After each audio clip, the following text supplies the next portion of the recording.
बोला बोला. हा बच्चे भाऊ. बच्चे भाऊ, जय महाराष्ट्र. जय जवान जय किसान.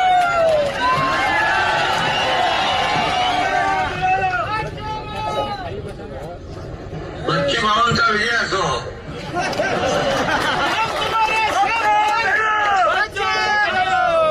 अरे बच्चे भाऊनी आंदोलन केलं कर्जमाफीचं, म्हणून आम्ही मुख्यमंत्री महोदय, मी अजितदादा होते त्यावेळेस आम्ही बैठक घेतली आणि एक कमिटी केली आणि 30 जून पर्यंत अहवाल आणण्याचा निर्णय घेतला. पण या बजेटमध्ये कर्जमाफीचा निर्णय घेतला तो बच्चू भाऊनी आंदोलन शेतकऱ्यांसाठी केलं, म्हणून आम्ही तात्काळ जी घोषणा आम्ही केली होती कर्जमाफीची घोषणा जी केली होती, वचन दिलं होतं निवडणूक पूर्व काळात, निवडणुकीच्या वेळेस ते आम्ही पूर्ण केलं. याचं श्रेय देखील बच्चू भाऊला जात आहे.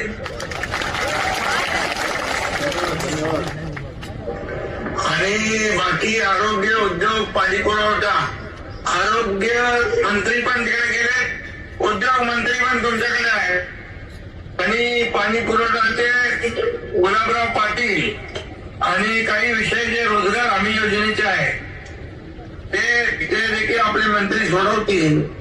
स्कायवॉकचा विषय आहे, मेळघाटचा विकास आहे, आणि मी स्वतः मुख्यमंत्री महोदयांना देखील या बाबतीमध्ये सांगतो आणि याच्यामध्ये मी स्वतः पाठपुरावा करून मुख्यमंत्री महोदयांकडून आपण जे जे काही विषय आहेत, उरतील काही विषय पॉलिसी मॅटर आहे ते आपण सोडवण्यासाठी सगळे प्रयत्न करू. पूर्ण टीम तुमच्या मताशी सहमत आहे.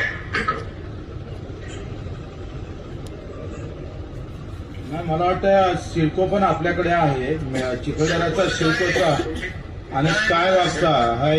जर आपल्या काम मी करतो माझ्याकडे अधिवेशन झाल्यानंतर लगेच बैठक घेतली पाहिजे, कारण सगळे लोक पायी आलो, 250 किलोमीटर आम्ही पायी चालत आलो.